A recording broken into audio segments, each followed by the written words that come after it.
আবু বকর সিদ্দিককে বলে, আব্বা আপনার কি মনে আছে নাকি আপনি যেদিন বদরের যুদ্ধে যুদ্ধ করার জন্য গেছিলেন, আপনি কিন্তু 3 বার আমার সামনে দিয়ে গেছেন, আমি 3 বার তরবারি বাইর করে আপনার গলার মধ্যে আমি আঘাত করার জন্য তরবারি আগায় দিছিলাম। শুধু একটা পোজ দিলেই আপনার গলাটা মাটিতে পড়ে যেত, দেহ থেকে বিচ্ছিন্ন হয়ে যেত। কিন্তু বাবা 3 বার সুযোগ পাওয়ার পরও আমি আপনার গলায় আঘাত করি নাই, কারণ আপনি আমার জন্মদাতা বাবা। কি সন্তান হইয়া কিভাবে বাবার গায়ে আঘাত করি?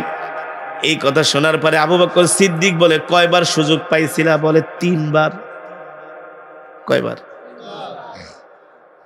আল্লাহ নবীর ভালোবাসা কাকে বলে এবার দেখেন। আল্লাহর নবীর প্রতি মোহাব্বত কাকে বলে এবার শোনেন। সাইয়েদনা আবু বকর বলে, সন্তান তুমি ছিলে আবু জেহেলের পক্ষে আর আমি ছিলাম আল্লাহর নবীর পক্ষে। আল্লাহু আকবার। তুমি হলো আমার নবীর দুশমন, আর তোমার দৃষ্টিতে আমি হলাম আবু জেহেলের দুশমন। আল্লাহর কসম খেয়ে বলি, তুমি তো 3 বার সুযোগ পাইছো, আমার কল্লা ফালাও নাই।